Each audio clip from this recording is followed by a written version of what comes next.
ത്രിയേക ദൈവത്തിന് സ്തുതി. പ്രീസ്റ്റ് സ്പിരിച്വൽ മിഷൻ എന്ന യൂട്യൂബ് ചാനലിൻ്റെ ബിബ്ലിക്കൽ പേഴ്സണാലിറ്റീസ് എന്ന പരമ്പരയിലേക്ക് ഏവർക്കും ഹൃദ്യമായ സ്വാഗതം. യേശുക്രിസ്തുവിൻ്റെ അപ്പോസ്തലനായ ബർത്തൽമായി എന്ന് വിളിക്കപ്പെടുന്ന നഥാനിയേലിനെ കുറിച്ച് ചിന്തിക്കുവാനായിട്ടാണ് ഇന്നേ ദിവസം നാം ആഗ്രഹിക്കുന്നത്. അപ്പോസ്തലന്മാരുടെ പേരുകൾ വിശുദ്ധ ബൈബിളിൽ 4 ഭാഗങ്ങളിൽ രേഖപ്പെടുത്തിയിട്ടുണ്ട്. വിശുദ്ധ മത്തായി 10-ാം അധ്യായം 2 മുതൽ 4 വരെയുള്ള വാക്യങ്ങളിലും, വിശുദ്ധ മർക്കോസ് 3-ാം അധ്യായം 16 മുതൽ 19 വരെയുള്ള വാക്യങ്ങളിലും, വിശുദ്ധ ലൂക്കോസ് 6-ാം അധ്യായം 14 മുതൽ 16 വരെയുള്ള വാക്യങ്ങളിലും, അപ്പോസ്തല പ്രവർത്തികൾ 1-ാം അധ്യായം 13-14 വാക്യങ്ങളിലും അപ്പോസ്തലന്മാരുടെ പേരുകൾ രേഖപ്പെടുത്തിയിട്ടുണ്ട്. ഈ 4 ഭാഗത്തും ബർത്തൽമായി ശ്ലീഹയുടെ പേര് രേഖപ്പെടുത്തിയിട്ടുണ്ട്. എന്നാൽ നഥാനിയേൽ എന്ന പേര് വിശുദ്ധ യോഹന്നാൻ ശ്ലീഹ എഴുതിയ സുവിശേഷത്തിൽ മാത്രമാണ് കാണുന്നത്. യോഹന്നാൻ ശ്ലീഹ എഴുതിയ സുവിശേഷത്തിൽ അപ്പോസ്തലന്മാരുടെ പേരുകളുടെ ലിസ്റ്റ് എഴുതിയിട്ടില്ല. മാത്രവുമല്ല, ബർത്തൽമായി എന്ന പേര് യോഹന്നാൻ ശ്ലീഹ എഴുതിയ സുവിശേഷത്തിൽ ഇല്ല. വിശുദ്ധ യോഹന്നാൻ 1-ാം അധ്യായം 45 മുതൽ 49 വരെ ഫിലിപ്പോസിനോടുകൂടെ നഥാനിയേൽ യേശുവിൻ്റെ അടുക്കൽ ചെല്ലുകയും യേശുവിനെ മശിഹയായി അംഗീകരിക്കുകയും ചെയ്യുന്നുണ്ട്. യേശുവിൻ്റെ ഉയർപ്പിന് ശേഷം അപ്പോസ്തലന്മാർ മത്സ്യം പിടിക്കുവാൻ പോകുന്ന കാര്യം സംസാരിക്കുമ്പോൾ അപ്പോസ്തലന്മാരുടെ പേരുകൾ എഴുതിയിരിക്കുന്ന കൂട്ടത്തിൽ വിശുദ്ധ യോഹന്നാൻ 21-ാം അധ്യായം 2-ാം വാക്യത്തിൽ നഥാനിയേലിൻ്റെ പേരും ഉൾപ്പെടുത്തിയിട്ടുണ്ട്. നഥാനിയേൽ അപ്പോസ്തലൻ ആയിരുന്നു എന്ന് വ്യക്തമായി യോഹന്നാൻ ശ്ലീഹ എഴുതിയിട്ടില്ലെങ്കിലും 1-ാം അധ്യായം 45 മുതലുള്ള വാക്യങ്ങളിൽ യേശു അദ്ദേഹത്തെ അപ്പോസ്തലനായി അംഗീകരിച്ചിട്ടുള്ളതും 21-ാം അധ്യായത്തിൽ അപ്പോസ്തലന്മാരുടെ പേരുകളുടെ ഗണത്തിൽ അദ്ദേഹത്തിൻ്റെ പേര് ഉൾപ്പെടുത്തിയിട്ടുള്ളത് കൊണ്ടും അദ്ദേഹം അപ്പോസ്തലൻ ആയിരുന്നു എന്ന് നമുക്ക് മനസ്സിലാക്കാം. അദ്ദേഹം ബർത്തൽമായി ആണെന്നാണ് പൊതുവിൽ വിശ്വസിക്കപ്പെടുന്നത്. ബർത്തൽമായി എന്നത് ഒരു പേരല്ല, തൊൽമായുടെ മകൻ എന്നാണ് ഈ പേരിൻ്റെ അർത്ഥം. ആയതുകൊണ്ട് തീമായുടെ മകനായ നഥാനിയേൽ എന്നാണ് ബൈബിൾ പണ്ഡിതർ പറയുന്നത്. ഗലീലയിലെ ഖാനയായിരുന്നു നഥാനിയേലിൻ്റെ ഗ്രാമം എന്ന് വിശുദ്ധ യോഹന്നാൻ 21:2 എഴുതിയിട്ടുണ്ട്. നസ്രേത്തിൽ നിന്ന് 5 മൈൽ അകലെ ഗലീല കടൽ തീരത്തേക്കുള്ള വഴിയുടെ അരികിലാണ് ഈ ഗ്രാമം. സഭാപിതാവായ ജെറോം പറയുന്നത് അദ്ദേഹം രാജകുടുംബാംഗം ആയിരുന്നു എന്നാണ്.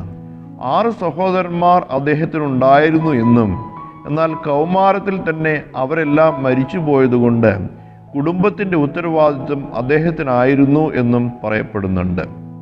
യേശുവും നഥാനിയേലും തമ്മിലുള്ള സംഭാഷണം വിശുദ്ധ യോഹന്നാൻ 1-ാം അധ്യായത്തിൻ്റെ 45 മുതൽ 51 വരെയുള്ള വാക്യങ്ങളിൽ രേഖപ്പെടുത്തിയിട്ടുണ്ട്. ഇവിടെ നഥാനിയേൽ പറയുന്നു, നസ്രേത്തിൽ നിന്ന് വല്ല നന്മയും വരുമോ? അതിൻ്റെ അർത്ഥം അദ്ദേഹത്തിന് വിശുദ്ധ ഗ്രന്ഥം അറിയാമായിരുന്നു എന്നുള്ളതാണ്. വിശുദ്ധ ഗ്രന്ഥത്തിൽ മശിഹ വരുന്നത് ബേത്ലഹേമിൽ നിന്നാണ് എന്നാണല്ലോ രേഖപ്പെടുത്തിയിട്ടുള്ളത്. എങ്കിലും വന്നു കാണുക എന്ന് ഫിലിപ്പോസ് പറയുമ്പോൾ അദ്ദേഹം അത് അനുസരിക്കുകയും യേശുവിനെ കണ്ടു കഴിയുമ്പോൾ ദൈവപുത്രനായി അംഗീകരിക്കുകയും ചെയ്യുന്നുണ്ട്. നഥാനിയേൽ യേശുവിൻ്റെ അടുക്കൽ വരുമ്പോൾ യേശു പറയുന്നത്, ഇതാ സാക്ഷാൽ ഇസ്രയേലിൻ, ഇവനിൽ കപടമില്ല എന്നാണ്. വിശുദ്ധ യോഹന്നാൻ 1:47. യഹൂദന്മാർ മിക്കവാറും ആളുകൾ പകൽമാന്യന്മാർ ആയിരുന്നു. ആയതുകൊണ്ട് യേശു അവരെ ശക്തമായി വിമർശിക്കുന്നുണ്ട്. വിശുദ്ധ മത്തായി 23:5 അവർ തങ്ങളുടെ പ്രവൃത്തികൾ മനുഷ്യർ കാണേണ്ടതിനായി ചെയ്യുന്നു എന്നും വിശുദ്ധ മത്തായി 23:13 അവർ ഉപായരൂപേണ ദീർഘമായി പ്രാർത്ഥിക്കുകയും ചെയ്യുന്നു എന്നും യേശു കുറ്റപ്പെടുത്തുന്നുണ്ട്. വിശുദ്ധ മത്തായി 23 ഏകദേശം മുഴുവനായും യേശു യഹൂദന്മാരെ വിമർശിക്കുകയാണ്. എന്നാൽ നഥാനയേൽ അങ്ങനെയല്ല. അദ്ദേഹം അത്തിയുടെ ചുവട്ടിലിരുന്ന് വേദം വായിക്കുകയും പ്രാർത്ഥിക്കുകയും ചെയ്യുന്നവൻ ആയിരുന്നു.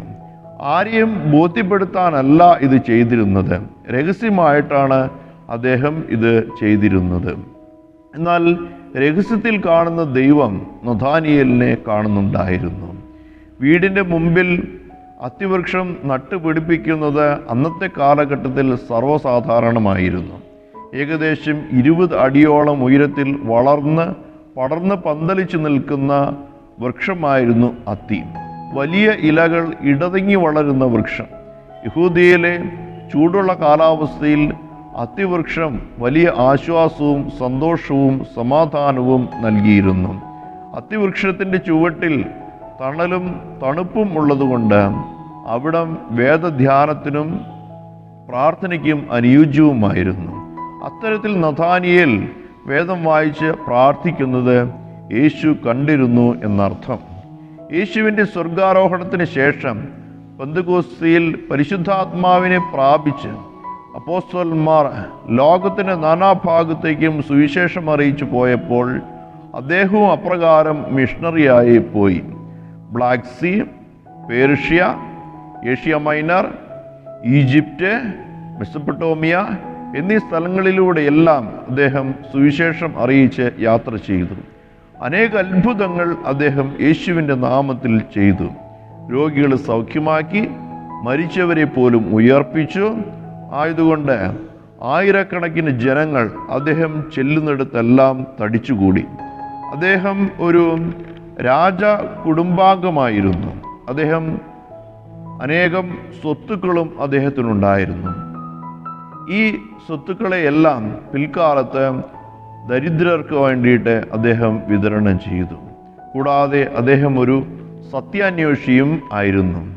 വിശുദ്ധ ബർത്തോലോമായി സ്ലിഹയാകുന്ന നഥാനിയേലിനെ കുറിച്ച് ബൈബിളിൽ നിന്ന് നമുക്ക് കൂടുതലൊന്നും മനസ്സിലാക്കുവാൻ സാധ്യമല്ല. എന്നാൽ ചരിത്രകാരനായ യൂസേബിയോസ്, സഭാപിതാക്കന്മാരായ വിശുദ്ധ ജോൺ ക്രിസോസ്റ്റം, ഇറനവൂസ് അഥവാ ജെറോം മുതലായവർ എഴുതിയ ലേഖനങ്ങളിൽ നിന്ന് അദ്ദേഹത്തെ കൂടുതലായി അറിയുവാൻ സാധിക്കുന്നു. അദ്ദേഹം ഏഷ്യ മൈനർ, അതായത് ഇന്നത്തെ തുർക്കിയിൽ ആയിരിക്കുമ്പോഴാണ് വിശുദ്ധ ഫിലിപ്പോസ് സ്ലീഹ രക്തസാക്ഷിയാകുന്നത്. അങ്ങനെ ഫിലിപ്പോസ് സ്ലീഹായുടെ മരണാനന്തര ശുശ്രൂഷകൾക്ക് നേതൃത്വം കൊടുക്കുവാൻ അദ്ദേഹത്തിന് സാധിച്ചു. അദ്ദേഹം ഇന്ത്യയിൽ വന്നിരുന്നു എന്നും ഇവിടെ സുവിശേഷം അറിയിച്ചിരുന്നു എന്നും ഒരു ചരിത്രമുണ്ട്. അലക്സാന്ദ്രിയയിൽ പന്തേനുസ് എന്ന പേരുള്ള ഒരു ഫിലോസഫർ ക്രിസ്തീയ വിശ്വാസം സ്വീകരിക്കുകയും AD 189 വടക്കേ ഇന്ത്യ സന്ദർശിക്കുകയും ചെയ്തു. അപ്പോൾ അവിടെ കണ്ട ക്രിസ്ത്യാനികളുടെ കയ്യിൽ വിശുദ്ധ മത്തായി സ്ലീഹ എഴുതിയ ഹീബ്രു ഭാഷയിലുള്ള സുവിശേഷം കാണുകയും ചെയ്തു. വിശുദ്ധ ബർത്തലോമായി സ്ലീഹയാണ് അവരോട് സുവിശേഷം പ്രസംഗിച്ചതെന്നും അദ്ദേഹമാണ് അവർക്ക് ഈ സുവിശേഷം നൽകിയത് എന്നും അവർ പറഞ്ഞതായും പന്തേനൂസ് പ്രസ്താവിച്ചിട്ടുണ്ട്. അറബി ചരിത്രകാരനായ അമർ എന്നയാളും ബർത്തലോമായി സ്ലീഹ സിറിയയിലും നിസിബിസിലും തുടർന്ന് ഇന്ത്യയിലും സുവിശേഷം അറിയിച്ചു എന്ന് രേഖപ്പെടുത്തിയിട്ടുണ്ട്.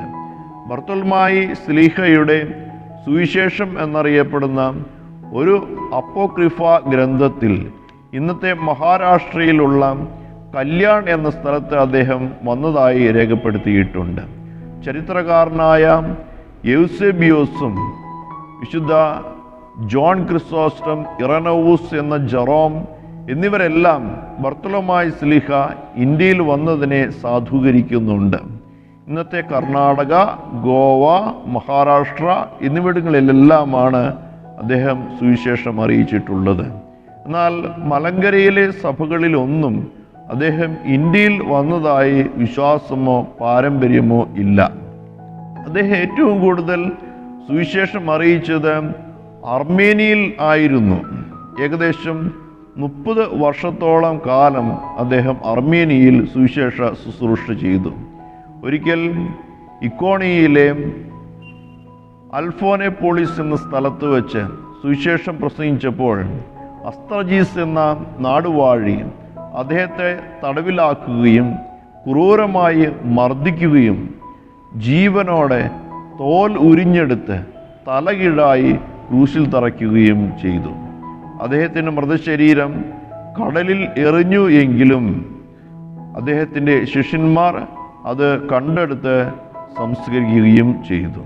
അർമേനിയൻ ഓർത്തഡോക്സ് സഭയുടെ ഒരു ആശ്രമ ദേവാലയത്തിലാണ് അദ്ദേഹത്തിൻ്റെ തിരുശേഷിപ്പുകൾ സൂക്ഷിച്ചിട്ടുള്ളത്.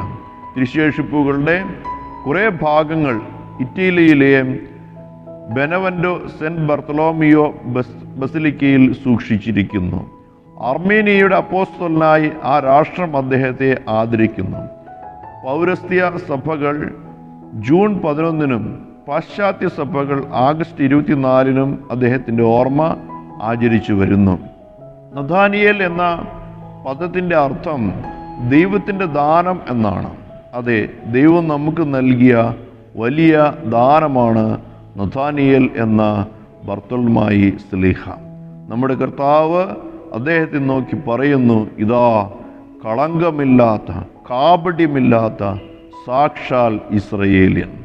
റോമർക്ക് എഴുതിയ ലേഖനം 2-ാം അധ്യായം 28-29 വാക്യങ്ങളിൽ പൗലോസ്ലീഹ പറയുന്നു, പുറമേ യഹൂദനായവൻ യഹൂദനല്ല, പുറമേ ജഡത്തിലുള്ളത് പരിച്ഛേദനയുമല്ല, അകമേ യഹൂദനായവനത്രേ യഹൂദൻ, അക്ഷരത്തിലല്ല ആത്മാവിലുള്ള ഹൃദയ പരിച്ഛേദനയത്രേ പരിച്ഛേദന.